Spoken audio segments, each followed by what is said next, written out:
y también entrevistamos. ¿Hay alguien en línea?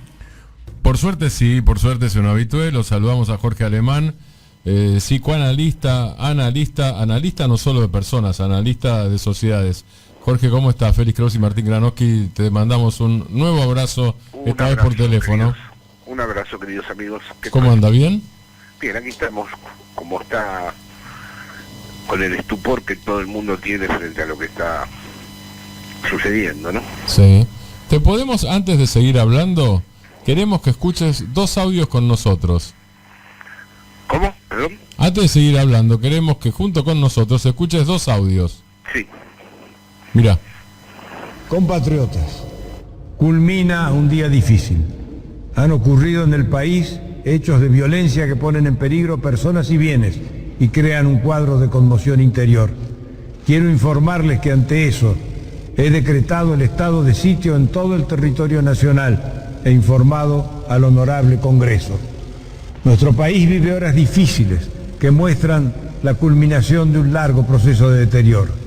En un contexto económico y social donde muchos argentinos... Este es el primero de los audios, Jorge Alemán. Y ahora este es Fernando de la Rúa, presidente de la Nación, 19 de diciembre del 2001, anunciando el estado de sitio. Y ahora viene otro audio. El problema mayor que tenemos hoy los argentinos es que la alternativa al gobierno, la alternativa kirchnerista, no tiene credibilidad en el mundo. Es algo que yo se los vengo contando hace 3 años y medio. O sea, no tiene la confianza necesaria para que la gente quiera venir e invertir en el país. Y eso, bueno, eso es algo que debería ser una autocrítica al kirchnerismo y tratar de resolverlo, de construir esa credibilidad que hoy no tiene. O sea, no hay duda que si el viernes estábamos en una situación donde el dólar bajaba, las empresas argentinas mejoraban, la financiación aumentaba y se consolidaba el proceso de baja de inflación y de crecimiento de la economía, y hasta a partir de este resultado electoral desfavorable al gobierno y favorable al kirchnerismo, se da vuelta todo. Las empresas bajan entre el 30 y el 50%, el riesgo país subió 350 puntos en una hora y el dólar subió lo que subió. Eso demuestra que hay un problema grave entre el kirchnerismo y el mundo, que el mundo no le confía. Ahí está, un problema grave entre el kirchnerismo y el mundo.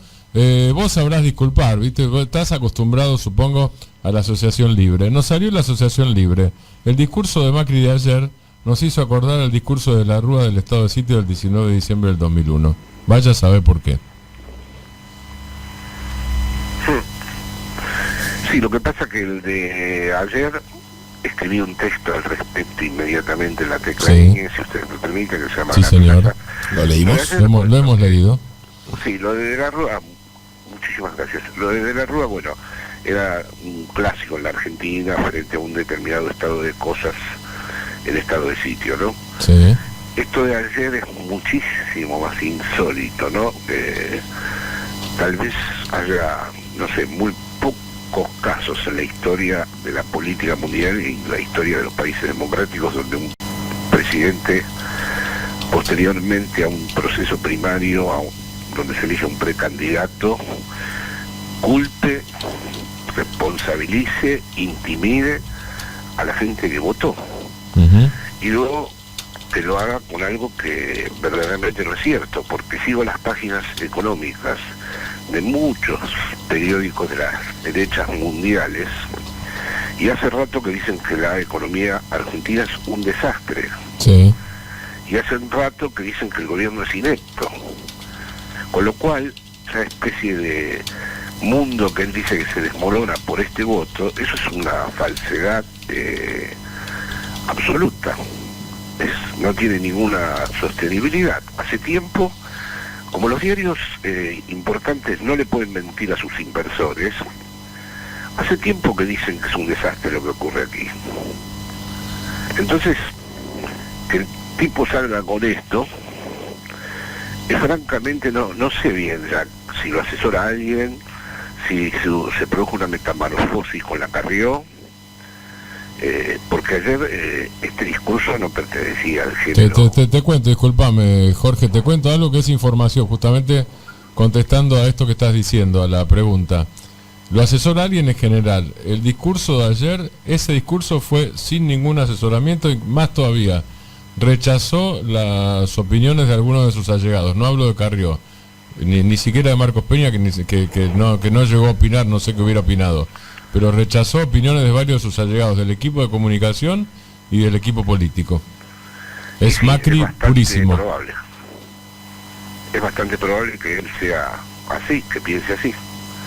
Francamente, es la materialización del estado de excepción a través de un presidente.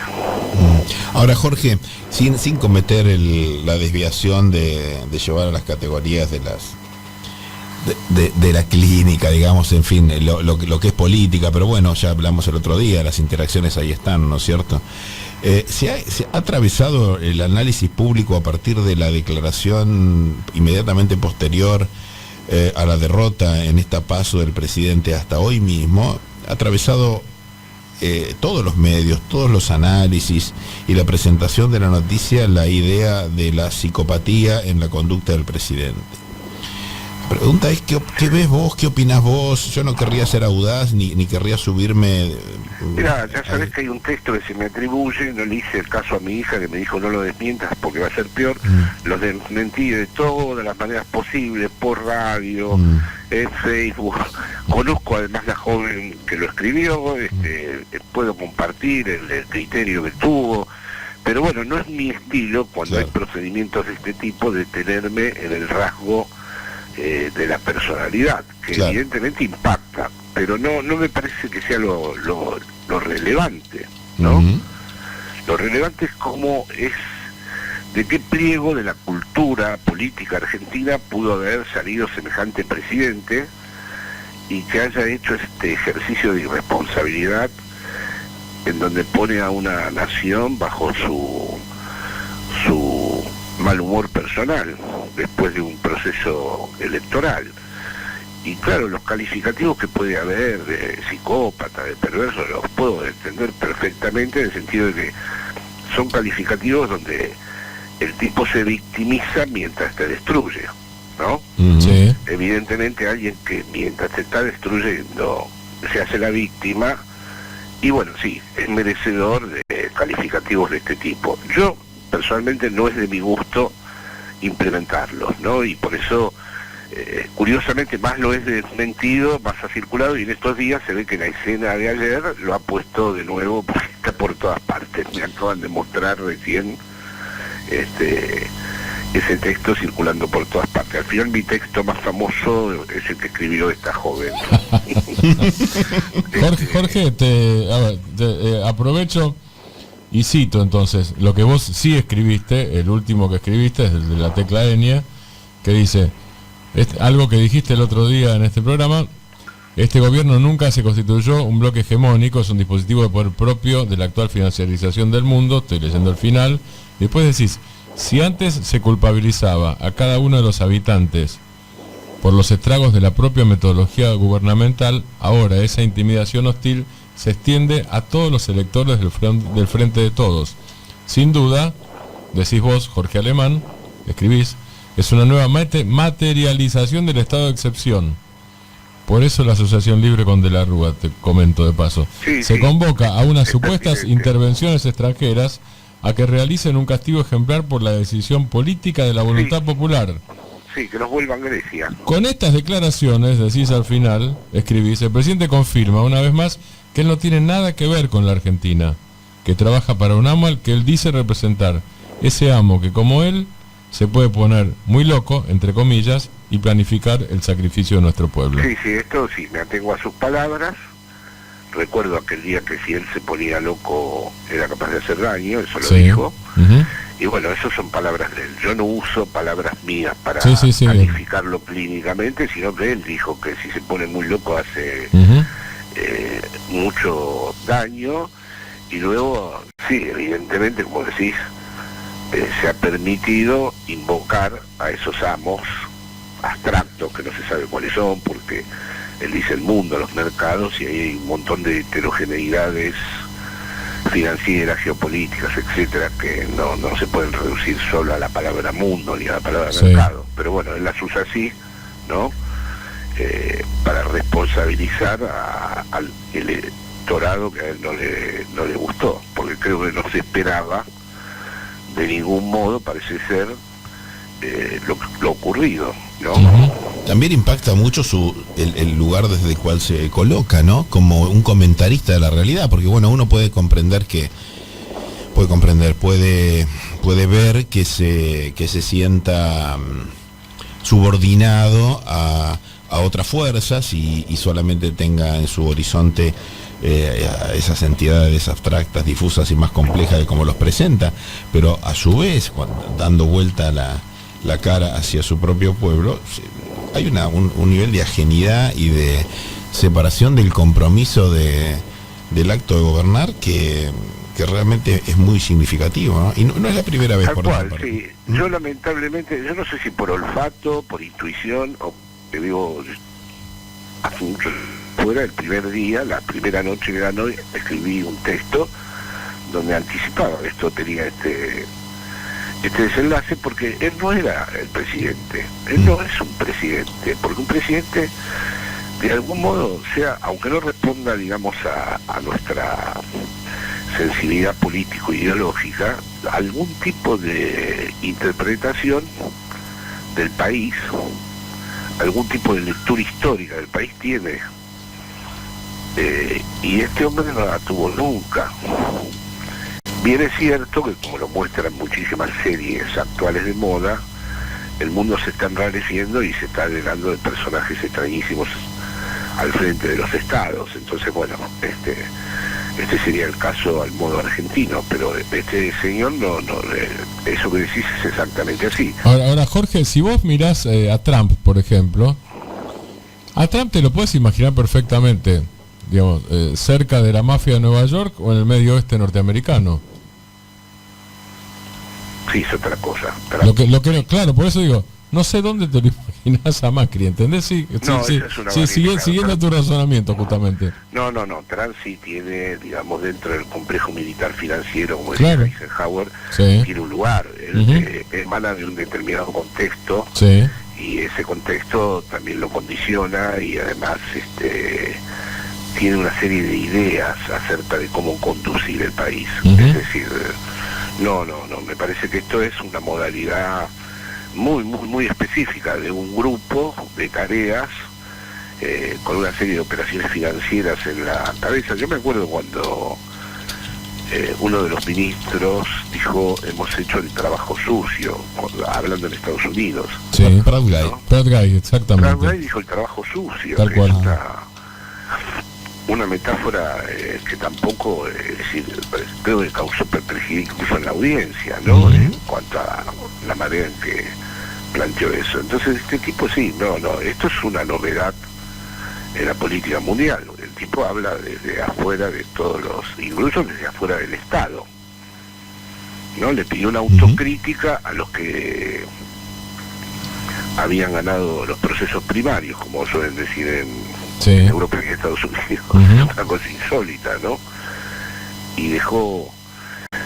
me parece que no soporta esto que está ocurriendo. ¿Y cómo juzgas vos? Digamos, uno piensa, cuando alguien le echa tanto las culpas al otro, fue la primera etapa de esto, ¿no? Digamos, esto parece la segunda secuencia de una que empezó mucho antes, mucho más próximo al inicio de su gobierno, que consistía en que todas las responsabilidades eran ajenas, lo cual podía ser más eficaz cuando comenzaba su mandato, pero que era muy notable, muy marcado, y un elogio del error también, del error y el perdón, digamos, una especie de autoelogio del amateurismo, ¿no? Ahora, cuando uno tanto termina celebrando o marcando la genialidad de las causas, llamemos de este modo, también es una confesión de la impotencia en el gobierno, ¿no? Hasta el punto de que Pichetto, su segundo extranjero, ¿no?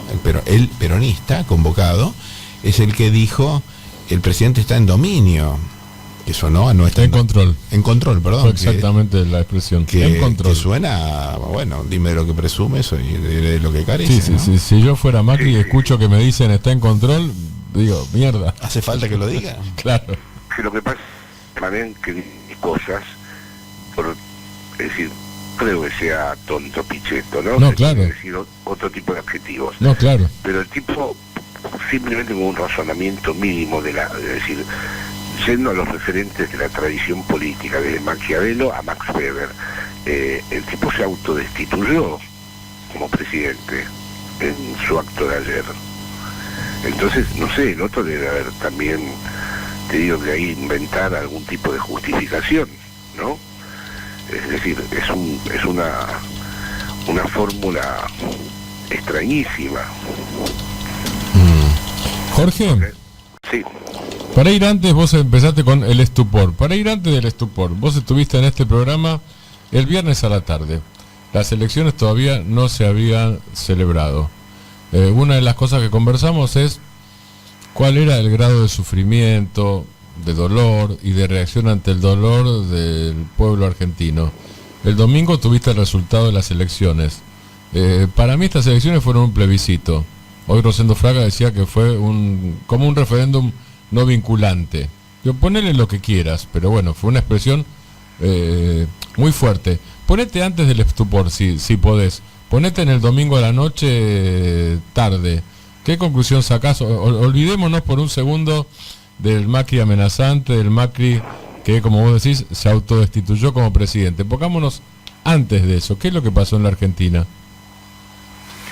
Bueno, esa noche estuve en el búnker, no daba crédito a lo que estaba pasando, porque ni en mis cálculos más optimistas yo llegué a aceptar incluso, bueno, tu razonamiento, ¿no?, de los puntos que dabas de diferencia, pero las cifras que se iban presentando me hicieron pensar en una cosa que yo muchas veces me interrogo a mí mismo si es mi acto de fe primordial, que es que en la Argentina hay algo distinto, hay algo especial, hay una secuencia histórica que está articulada, que tiene la política es sedimentación y reacción, ¿no? De golpe se reactiva lo sedimentado y es la gran tradición popular que hay en este país, que ya demostró en muchas ocasiones que en un momento determinado detiene las cosas. Uh-huh. Y la verdad que las detuvo de una manera implacable, porque la Argentina de golpe la otra noche se transformó en el primer lugar del mundo que dijo basta. Es decir, no fue solo un proceso primario, era confrontar con el Big Data, con los algoritmos, con los medios. Uh-huh.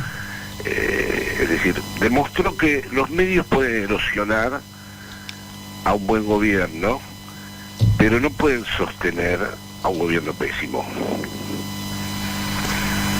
Uh-huh. Y eso fue muy alentador, porque de golpe, bueno, ahora después tenemos que ver en el mundo cómo nos situamos, pero de golpe comenzó otra cosa aquí, ¿no? Sí. Ha comenzado un proceso distinto, ¿no?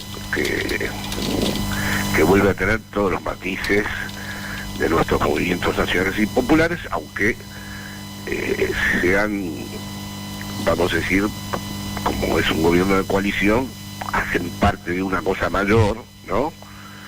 Pero ahí están, ¿no? Yo lo vi a Alberto salir con las madres, por ejemplo, al escenario, y eso fue una gran conmoción, ¿no? Lo que pasa es que también iba pensando el quilombo que se va a armar acá va a ser muy grande, porque realmente el otro día se produjo una novedad política importantísima, ¿no? Espero que todo esto no apague esa llama ética. Por eso te lo preguntaba justamente, tal cual. Que no apague la llama ética que el otro día se encendió, sí. La llama ética, con T de Tilo.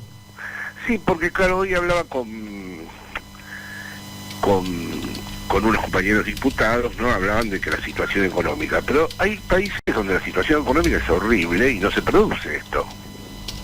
Es que ese es el punto. Digo, una de las discusiones era, algunos que hacían una interpretación mecanicista decían, como hay malaria, la malaria te lleva al voto en contra. La malaria no te lleva al voto en contra, la malaria te lleva al voto en contra si la pasas por la cabeza, por el corazón, por la resistencia, por la historia, si no, no te lleva automáticamente al voto en contra. Pero para nada, no hay ese automatismo en absoluto, en eso estoy de acuerdo con que los procesos de transformación política exigen una articulación discursiva, no se hacen solo desde el padecimiento. Claro. Es decir, está el padecimiento, todo lo que vos quieras, no lo vamos a relativizar del todo eso, por eso incide, pero la verdad es que hay situaciones, por ejemplo en Brasil hay también una situación horrible y no sé si se darían condiciones como las que se dio el otro día.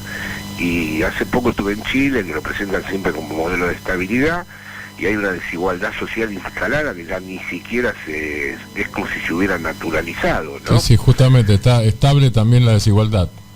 Exactamente. Claro, entonces, evidentemente que han convergido los factores de malestar económico, el desastre económico y todo eso, pero a mí me parece que hubo una gran genialidad política de parte de la expresidenta, y que hubo una construcción política ejemplar, que se hizo con muchísimo cuidado y que produjo un tsunami aquí, ¿no? Y de ahí la reacción extraordinariamente destemplada del presidente. Hace un rato Martín me comentaba una anécdota, yo la introducción no la completara, por supuesto que a mí justo estábamos iniciando el diálogo contigo y no lo completamos, pero que a mí me pareció muy sugestivo, porque a propósito de lo que estás diciendo ahora, efectivamente se han incorporado a nuestro presente las variables más desestabilizadoras anímica o emocionalmente de los argentinos, que es la inflación y el fantasma de la hiperinflación, digo, no tener valor para nuestros insumos de la vida cotidiana, y ya veníamos golpeados. Y esto la verdad que nos deja en nuestra memoria siempre con una sensación abismal. Sin embargo, la percepción que uno tiene no es esa, digo, hay como una suerte de alivio y de alegría, te diría, aquí en el microcentro. Pena que no estés cerca para percibirlo directamente, Jorge. Ahora, Martina esto agregaba, y te dejo todo esto para escuchar tus reflexiones, que él había tenido la mención por parte de alguna persona que había sido muy antikirchnerista o bastante antikirchnerista, que se había sorprendido de sí mismo votando a Alberto y ahora se sorprendía de sí mismo de las sensaciones que le generaba sentirse de algún modo más allá de sus viejas pasiones, para no cargarlo, ponerle odio, llamarlo, digamos, como extrañándose de sus propias, y con alivio a lo mejor, de sus propias pasiones anteriores, también como un fenómeno nuevo en ciernes, porque estoy seguro que mucho gorila debe haber votado a Alberto, ¿no? Ante este panorama arrasador. Puede ser que no tengo elementos suficientes como para cuantificar si realmente hubo, como decir, muchos gorilas votando a Alberto. Lo que pasa es que yo creo que a este país lo distingue algo en donde las derechas no terminan nunca de cerrar. Y creo que haber metido preso a Videla, estoy pensando un poco en España también, le da a este país un rasgo diferencial. Y creo que eso fue de algún modo la resistencia después del 55, y luego fue el 30 de marzo aquel en la dictadura. Creo que hay algo de la Argentina, ¿no?, en donde el partido siempre se vuelve a jugar, ¿no? Y es verdad, puede ser que muchísima gente, como decís, dada su situación económica, su situación personal, haya decidido cambiar su voto. Pero no nos olvidemos también que, como hablaba con ustedes, se planteó un antagonismo entre los bancos, las LELIC, la financiarización y los sectores populares, y que el artífice del proyecto ha sido Cristina, ¿no? Y que hubo contratado montones de profesionales para matarla. ¿Y por qué no la mataron? ¿Por qué no lograron matarla? Algunos profesionales de la justicia, inclusive. Sí.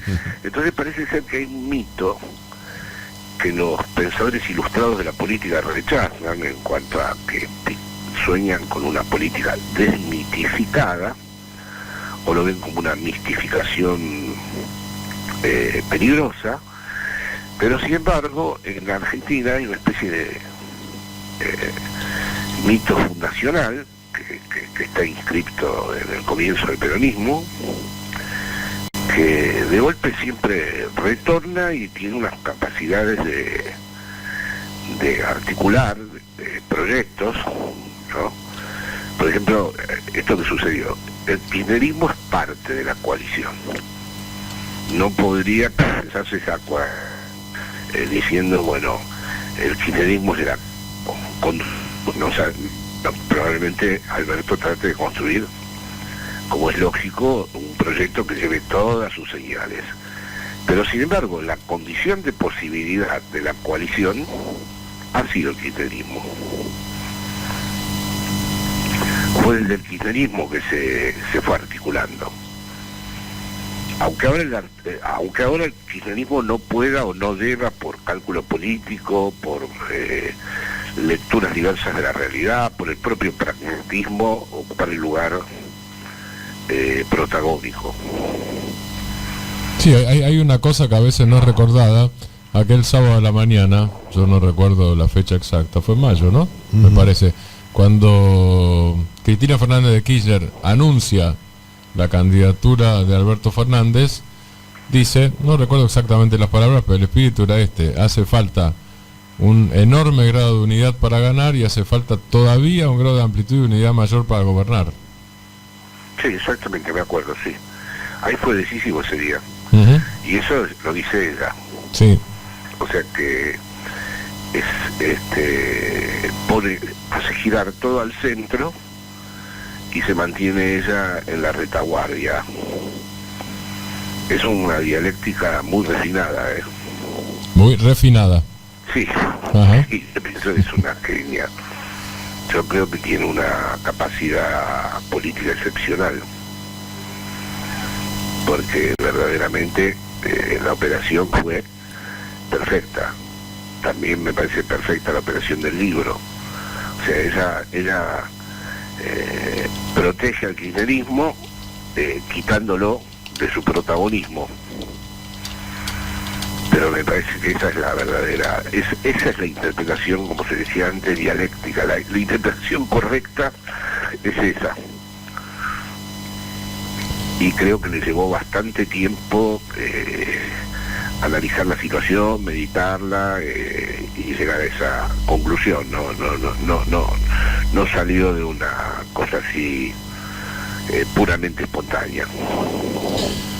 Jorge, como el otro día, pero por teléfono, muchas gracias de nuevo y fuerte abrazo.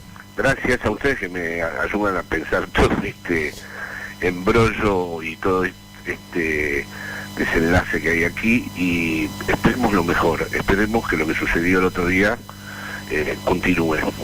Dale, abrazo grande. Un abrazo grande. Jorge Alemán, psicoanalista, ensayista, y él dice que lo ayudamos a pensar el embrollo, él nos desembrolla.